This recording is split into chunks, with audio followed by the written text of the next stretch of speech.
Welcome back, listeners, to Midnight Pasta. Tonight's story, what happens when I found a witch hunter's records in my attic. If you haven't subscribed yet, you might want to. If you've ever had to clean out the home of a family member after they passed, you'll know the peculiar type of grief it stirs up. It's not just mourning their absence, it's wading through decades of their existence. Photos of people you've never met, heirlooms with stories that were never told, strange little quirks that suddenly feel like puzzles left behind for someone else to solve.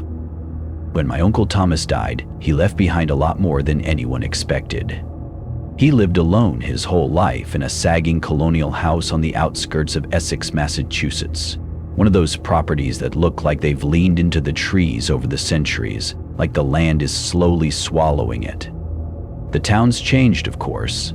There are supermarkets and real estate offices now, but the house felt stuck in a much older version of time. I was the one who volunteered to clean it out. I didn't know Uncle Thomas that well.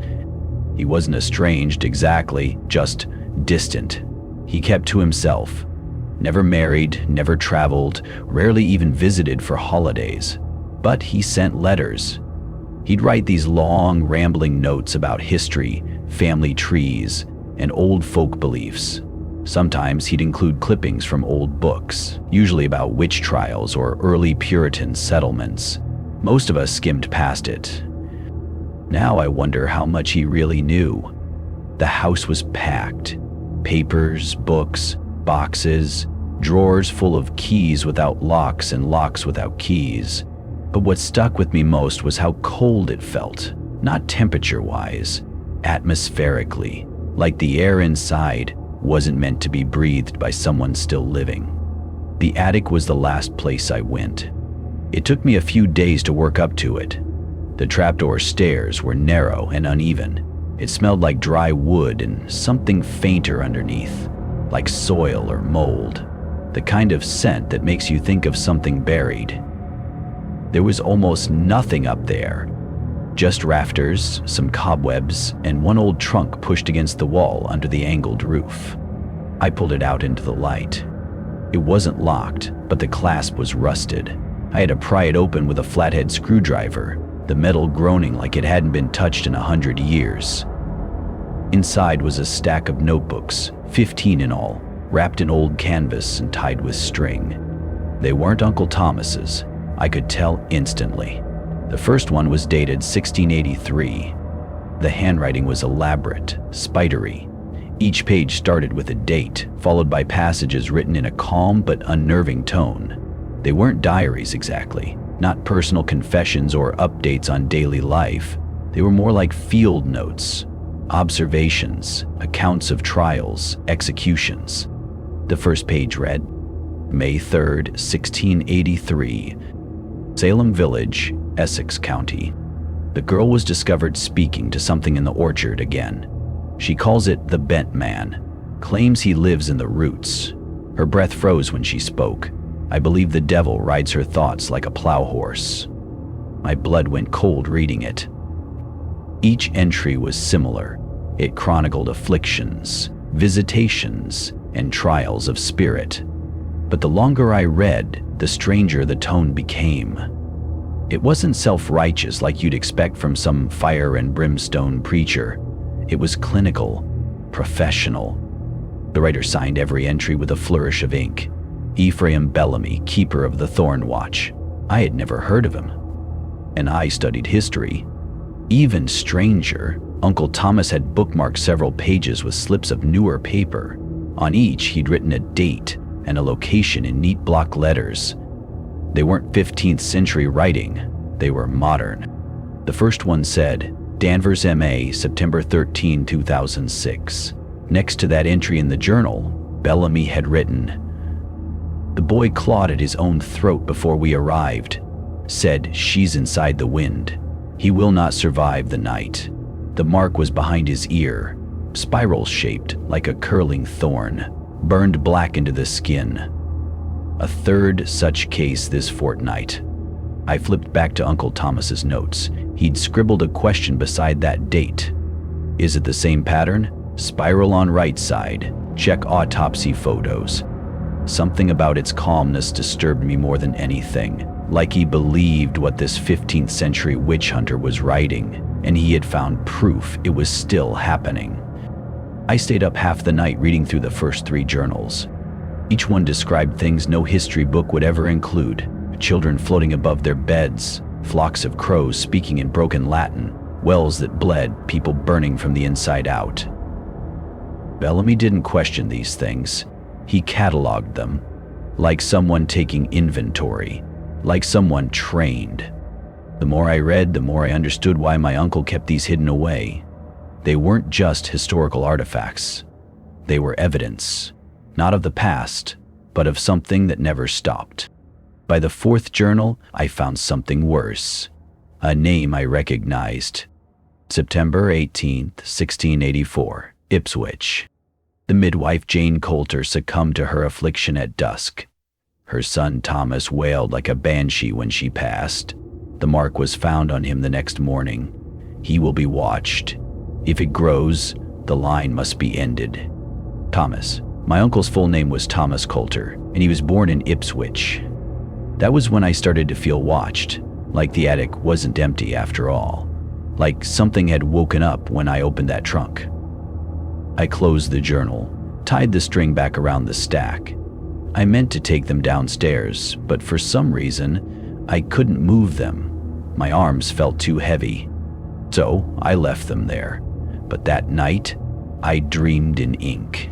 Pages flipping themselves, children chanting in a language I didn't understand, a man's voice whispering right next to my ear. The Thornwatch sees what roots itself in blood. The next morning, I woke up with a dry taste in my mouth and a weird ache in my neck. The attic light had been off when I went to bed, but when I glanced out the window, I noticed the faintest amber glow coming from the top floor, like someone had turned on a lantern and left it burning all night, except there was no electricity in the attic. The single bulb up there hadn't worked in years. I didn't go up, not yet. Instead, I sat at the kitchen table with one of Uncle Thomas' old notebooks. His handwriting was smaller and shakier than I remembered. Some pages had shaky X's over entire paragraphs, like he'd gone back and changed his mind about what he believed. But others were underlined, double-marked, dated and labeled in red pen. One passage stuck out. The Thornwatch was never a congregation. It was a role passed through bloodlines. Bellamy wasn't the only one. They were chosen, or cursed, to track the affliction as it took root in new soil. Another entry. The spiral mark appears in cycles, always near the equinox, always behind the right ear. It's not a wound, it's a gateway, a knot where something else comes through. I felt the ache in my own neck again. I stood, grabbed a hand mirror from the bathroom and angled it just right in front of the larger one on the wall. And there it was. Not a scar exactly, just a faint shape on the skin behind my right ear, reddish, spiraling inward, like something that had been branded into me a long time ago and only now decided to show itself. I tried to rationalize it. Maybe it was a rash, a pressure mark from how I'd slept. But the longer I stared at it, the more it itched. Not on the surface, deeper, like it was under the skin, or inside. I spent the rest of the day trying not to think about it, but then I found the letter. It was buried at the back of the living room bookshelf, slipped between 2 false-backed history books, a folded yellowed page with Uncle Thomas's neat script on the outside, for the next keeper. If you've found the journals, it means the line has turned again. You need to understand, I only ever wanted to protect the family, but the root always comes back. It doesn't die. It just waits for new ground. Burning the journals won't help, I tried. The fire turned cold, and I heard the pages whispering after the smoke had gone. You need to go where it began, the original site, the crooked church in the woods. They tried to bury it, but the well is still there. Watch the birds. They always gather when it's near, and if you see her, don't listen. Don't believe the voice in the wind. She doesn't speak. She only remembers. There was no signature, just a symbol drawn beneath the last line, a curling spiral identical to the one on my neck. That night, I drove. I didn't really plan to. I just kept thinking about the letter, the journals, the mark, about that line, go where it began. I remembered a story Uncle Thomas once told me when I was little. Some creepy local legend about a church in the woods near Marblehead that had sunk into the ground after a storm in the 17th century. The trees were supposed to have grown twisted around it, as if the forest was trying to strangle what was left. Nobody ever found it, but then again, nobody looked that hard. I drove out past midnight with nothing but the letter and a flashlight. It was colder than it should have been for late September. The woods were thick and strangely silent. No crickets, no rustling, just the sound of my own breath and the crunch of leaves underfoot. After about 20 minutes of hiking, I started seeing birds. Dozens of them, not flying, perched, motionless. All crows, all facing the same direction, like they were watching something that hadn't arrived yet. And then I found it, or rather, felt it, a dip in the ground. Subtle, barely a slope, but as I stepped down, something shifted in the air, like pressure. My ears popped, my skin felt tight. The flashlight flickered once, then I saw the stone. It was buried halfway in the dirt, moss-covered, carved with a spiral, and just a few feet beyond it, hidden beneath vines and broken branches, was the well. No bucket, no rope. Just an open circle of black stone, about 4 feet wide. The bricks around it were cracked but intact. I crouched to look inside, angling the flashlight down into the darkness. There was no bottom, no water, no echo, just black, and then a whisper, so faint I couldn't tell if it was in my ears or my mind. "You've come too late, little watchman." I jerked back, heart hammering, and nearly dropped the light, but when I turned around, I wasn't alone anymore. A woman stood just behind the tree line. Pale skin, long dark hair, dress the color of rotting leaves. She didn't speak, didn't move. She just watched. And slowly, so slowly, she tilted her head, as if listening. I ran. Branches slapped my arms and tore at my jacket, but I didn't stop. Not even when I heard the birds take off behind me, not even when I heard them screaming in the trees. I didn't stop until I was back in the car. Sweating and shaking, the flashlight still clenched in my hand like a weapon. When I got home, I went straight to the attic. The journals were open, the pages fluttering.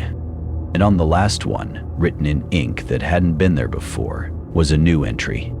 September 24, 2023. He has seen the well. The root remembers. I didn't sleep. Not really. I lay in bed for hours, eyes on the ceiling, every creak of the house turning into footsteps, every brush of wind sounding like breath on the glass. The journal page burned in my mind. The date, the ink still wet. The words, he has seen the well. I kept wondering how it wrote itself, or who wrote it. I lived alone, no one else had the keys. But when I went back to the attic after sunrise, the pages were still rustling softly, as if something was flipping through them in slow motion, even when I was standing right there. When I touched them, they stopped. Like whatever was reading didn't want to be interrupted. I decided to make a copy. I scanned as many pages as I could, about 70 before the power flickered and my laptop crashed. It wouldn't turn back on. Even the battery pack shorted. I don't know if that was a coincidence, but it didn't feel like one. Later that morning, I dug deeper into one of the oldest journals. The ink was brown, the parchment brittle, and the handwriting didn't match any of the others. It wasn't Uncle Thomas's, or even Bellamy's. This one was written by someone named Elias Croft. The first page read, Anno Domini 1671. The township of Malden hath sent for me upon strange occurrence. Cattle struck stillborn, infants with no reflection, and near the stream where old Elsbeth once dwelt, a tree hath grown whose roots bleed when struck. They suspect a witch, but I know better. The mark behind the ear confirms it. This is no mere woman's doing. The root hath awakened once more. The journal continued in broken, fevered entries. Drawings of the spiral mark, sketches of the same crows I'd seen, and mentions of rituals I couldn't make sense of. Elias Croft called himself a watcher, or sometimes a bleed keeper. He didn't kill witches, he bound them. Or tried to. One passage chilled me. If she comes to you in moonlight, do not speak. If you hear her voice in water, cover your ears. But should you see her in firelight, you are already hers. The mark means the gate is in you now, and once the root sees through your eyes, it remembers its shape. I kept staring at those words, the gate is in you now. My stomach twisted like I'd swallowed ice, and then I heard the scratching.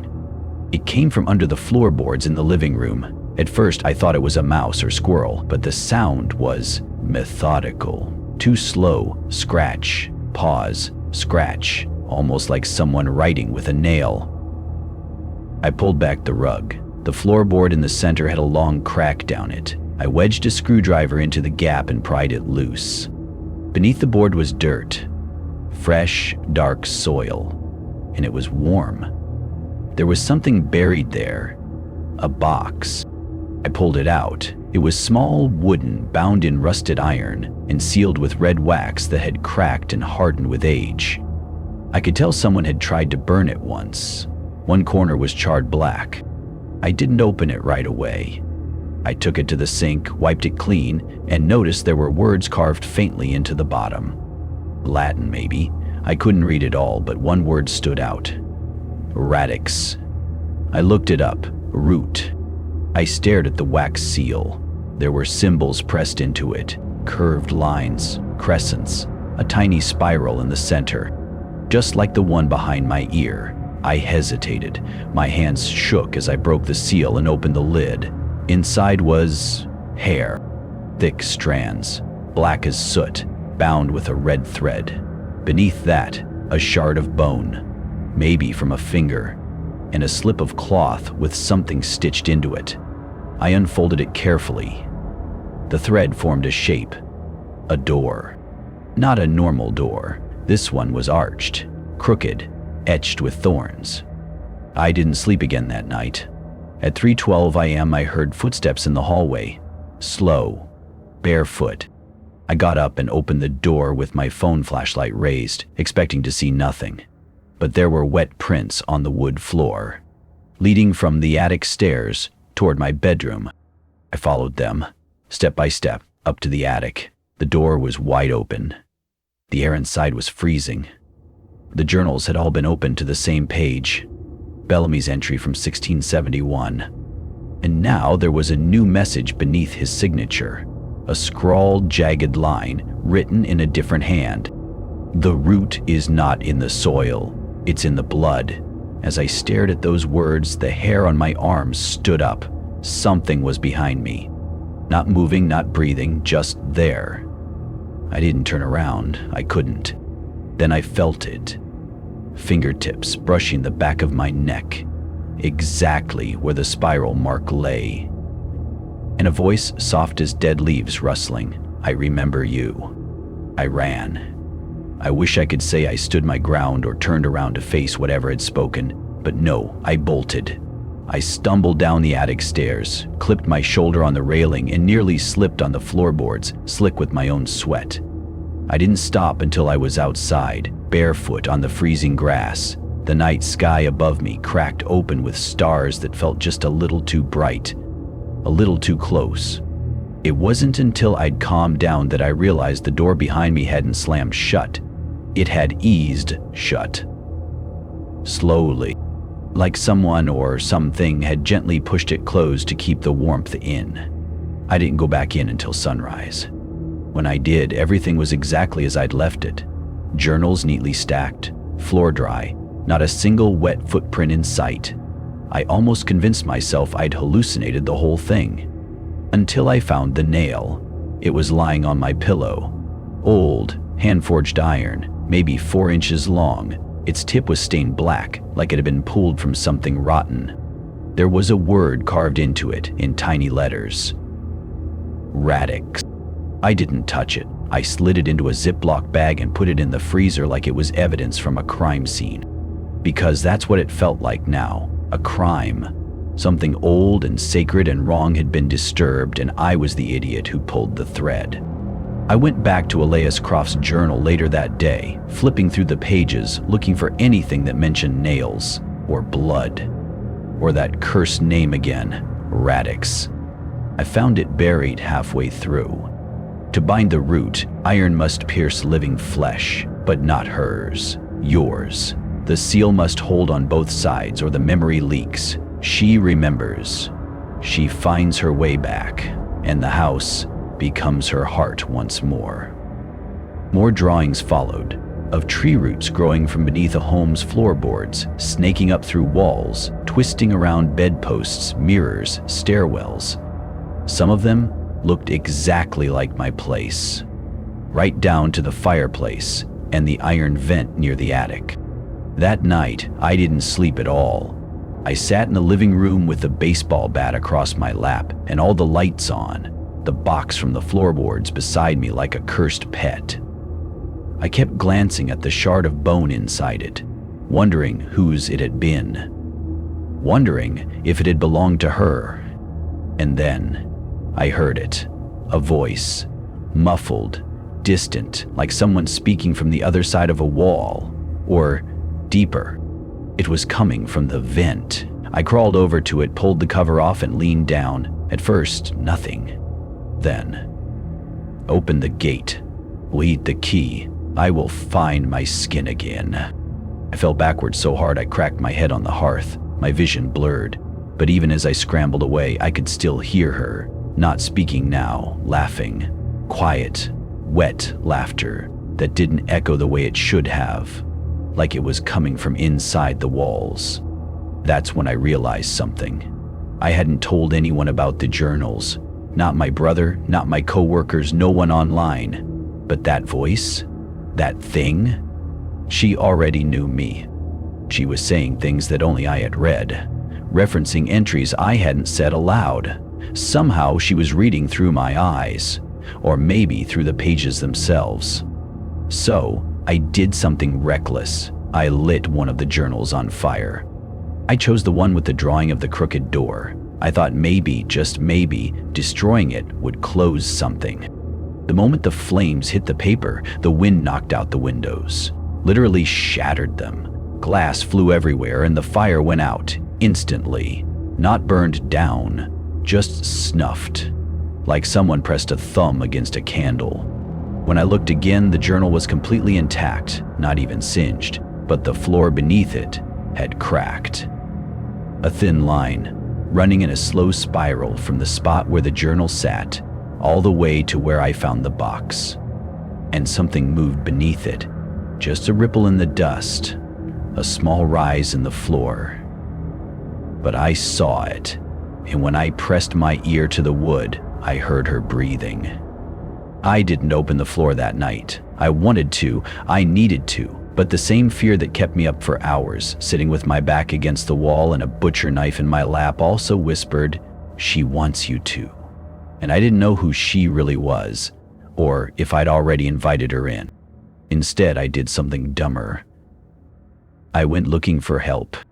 That morning, I drove into town, bleary-eyed and shaking, and stopped by the local historical society. It's a one-room office above the old post office, and the woman who runs it, a quiet librarian named Marie, has lived here since the 70s. I told her I found some old papers, 17th century stuff, I said, trying to sound casual. A guy named Elias Croft. She froze, didn't blink, didn't breathe. Then she said, "You should burn them. And then pray." Not what I was expecting. I asked if she knew who he was, and she nodded slowly, like the name alone tasted foul in her mouth.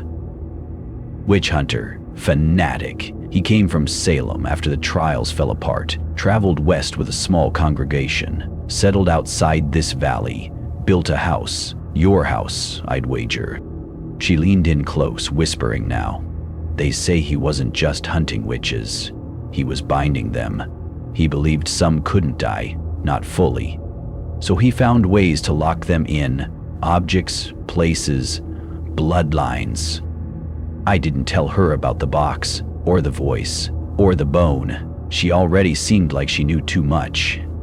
Then she added something I'll never forget. He wrote about a door, didn't he? A crooked door? That's how she gets in, always has. She shows it to you in dreams first, or in mirrors. Sometimes it even looks like part of the house. I nearly dropped the coffee I was holding because I'd seen it. Just once. 2 nights earlier, I was walking to the bathroom and caught a glimpse in the hallway mirror. A door, half rotted and bent at the top, standing where the pantry should have been. I blinked, and it was gone. I thought I'd imagined it. Marie pressed something into my hand, a tiny leather pouch tied with red twine. Don't open it, just keep it on you. And whatever you do, don't go into the door, even if she begs. I left, heart-hammering, pouch clutched in my palm like a lifeline. When I got back home, the first thing I noticed was the smell. Wet dirt, rotten leaves, like the scent that rises up from grave soil after rain. It was strongest near the crack in the floor, which had widened. Now it was the width of a finger, curling in that same spiral pattern like a snail shell. And where it ended, something new had appeared. A knot of wood. No, it looked like a knot, but as I got closer, I realized it wasn't natural. It was carved, etched in a spiral, around a central point like an eye. And the eye was open. Just a slit, a fissure in the floor that hadn't been there yesterday, black and moist inside, as if something had pressed up against it from below and left the grain damp. I dropped to my knees, heart racing, and held my breath. From that dark slit, something rose up. A voice. I will show you the door. That night, I dreamed of the crooked door again. Only this time, I wasn't outside it. I was inside. And I wasn't alone. She was there. I couldn't see her face, not clearly, but her shape was wrong. Too tall. Arms long enough to touch the floor. Hair that writhed like it was underwater. And she was smiling. I couldn't move, couldn't speak, couldn't wake. Then she stepped closer and whispered, "You are the key now. The gate is ready." I woke up gasping, with blood on my chest, not mine. It had been drawn in a spiral, same pattern as the floor, same size, centered over my heart. And in my hand, one of Elias Croft's nails. But it hadn't been there when I fell asleep. The nail in my hand was warm. Not just body warm, living warm, like it had been pulled from beneath the skin. It took everything in me not to throw it across the room, but I forced myself to hold it, to look at it. Same as the others, old, forged, barbed at the end. The kind you'd use not to build something, but to keep it in place. I pulled out Croft's journal again, scanned for anything about the nails. I didn't have to look long. The 3 barbs must be driven in the shape of the gate. Heart, hand, head. Do this and the lock will seal. Fail and the gate will bleed open again. 3 barbs. 3 wounds. I'd only found 2 nails so far, the first one on my pillow, the second one was in my hand when I woke up, and now this entry talking about a third. I suddenly remembered something. The mirror in the attic, the crack in the upper corner. It looked almost like I bolted upstairs. The attic was darker than before, not just shadowed, starved of light, like something was soaking it up. The mirror stood where it always had, but the crack had widened. And something inside it was moving. I didn't get close. I couldn't. I backed away and nearly tripped over the journals again, only they weren't where I'd left them. They'd been rearranged, laid out in a perfect triangle, 1 nail at each corner. Heart, hand, head. I knew what that meant. The gate wasn't a metaphor, it was real. It was here, and it was under the floor. I tried calling Marie, straight to voicemail. I tried driving into town, made it maybe half a mile before the fog swallowed the road, thick and gray as wet cement. I backed out and went home. Something wouldn't let me leave. Something had already drawn its line in the dirt, and I was inside it. So I did the only thing left. I opened the floor.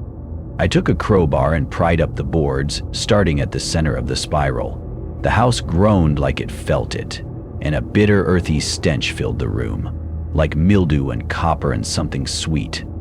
The boards came up slowly, resisting me the entire way. Underneath them wasn't foundation. It was dirt, fresh black earth, packed tight but pulsing, literally moving in slow heartbeat thumps. And at the center, a door. The crooked door. Buried in the earth, warped and rotted but unmistakably real. The same one from the drawings, from the dreams, from the mirror. Its frame was lined with nails, dozens of them, just like the ones I'd found, driven into the wood in a tight spiral. And in the center, carved deep into the door's surface, was a symbol, not one I recognized. It looked older than language, more like a warning. As I leaned closer, something shifted behind it. I heard chains rattle, wood groan, and then her voice again. One more, just one more, let me remember. I scrambled back and nearly fell into the crawl space. I don't know how long I sat there, staring at that cursed slab of wood, listening to the sounds rising beneath it. Breathing, scratching, laughing. I knew what she wanted now. I was the final key. The gate wasn't sealed when Croft died. He'd failed. He'd sealed her body, but not her voice, not her memory, and she had found ways to trickle back in. Through the journals, through the house, through me. One more, I could feel the nail in my chest pocket getting hotter. She was close. That night, I slept with every light on. I bolted the attic door. I shoved furniture over the crawl space. And still, she came. Not physically, not yet, but in my dreams, in my mind. She showed me things I wish I could forget. The rituals, the hunts, what Croft did to her, what she did to them. There was no innocent side, no clean story, just pain wrapped around pain, passed down like rot in a root system. And somewhere in all of it, my name, carved in the same crooked script as the journals. I didn't know how long I sat on the floor the next morning staring at that rotted trapdoor. The sun had risen. I could feel the change in pressure, but the light never quite made it through the windows. It was like the house filtered it, dimmed it, fed off it. I don't know how else to describe it. The deeper I went into this, the less things behaved the way they were supposed to. I didn't touch the nail. Not yet. I just kept rereading Croft's final entries. They'd grown frantic, scrawled, blood-smeared. She weeps in the soil. She weeps in me. The third mark cannot be placed unless the host accepts the burden. If the gate is sealed by force, it opens inwards. My hands are not my own. My dreams are hers. I have buried her. I have buried myself.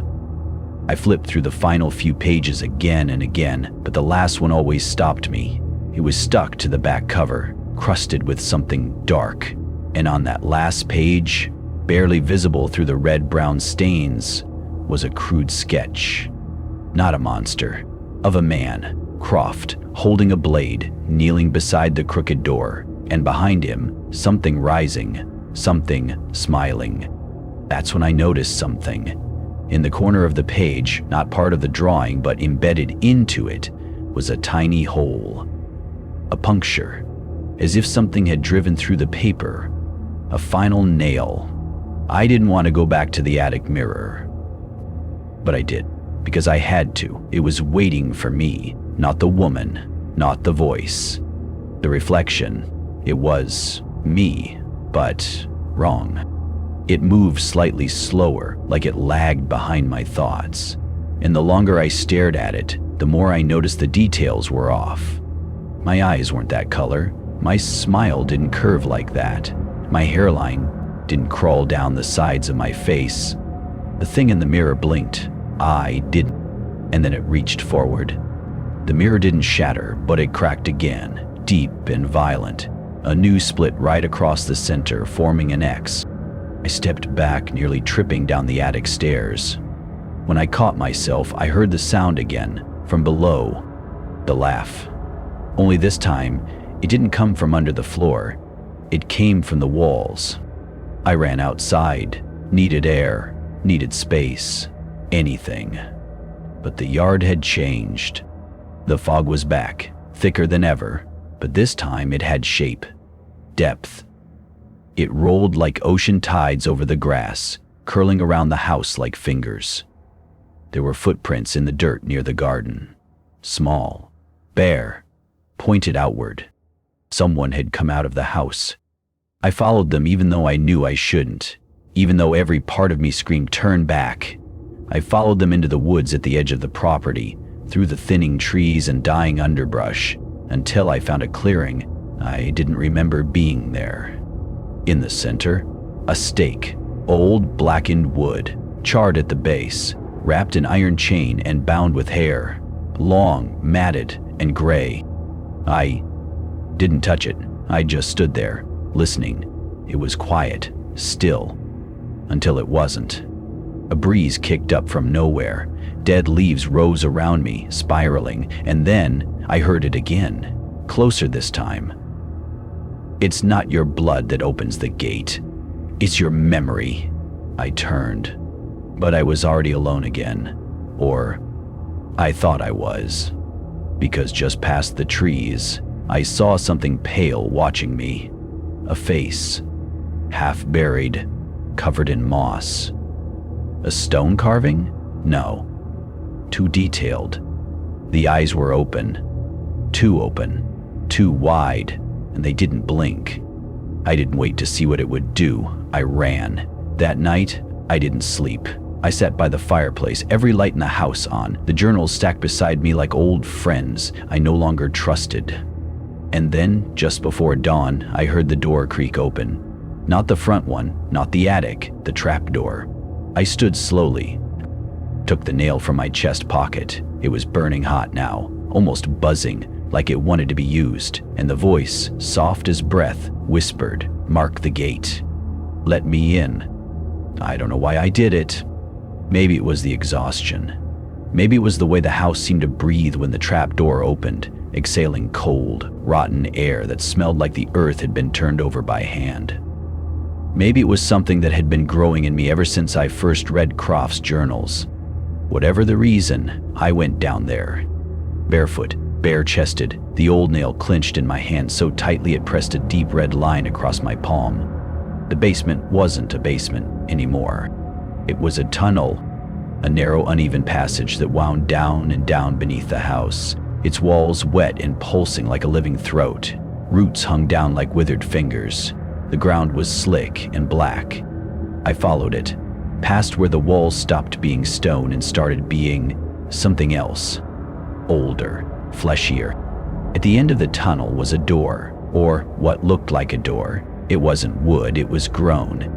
A mass of roots and skin shaped like a crooked arch, stitched together with something that shimmered like spider webs under a blood-red glow. The third mark. I understood, somehow, without being told. I pressed the nail into my own hand until it pierced the skin. Blood welled up, thick and slow. The door shuddered, hungry. I pressed my hand against it and drew the mark, a spiral turning inward. The second the circle closed, the door opened. Don't remember much after that, only flashes. The sensation of falling, the feel of hundreds of cold fingers brushing my skin, the sound of laughter, not mocking but welcoming, and the visions, a crooked town built underground, where houses were stitched together from bone and mud, a black sun hanging in a crimson sky, shapes moving through mist, thin, tall, faces stretched too long. And at the center of it all, her, the woman from the mirror. Her eyes were stitched shut, but she saw me. She knew me. She reached out, and where her hand touched my chest, I felt something inside me split, like I was being hollowed out and filled with something new, something ancient. I woke up lying by the fireplace. The journals were gone. The trapdoor was gone. The entire house looked normal, empty, dusty, dead, like nothing had ever happened. But when I looked at my hand, the mark was still there, burned into my palm.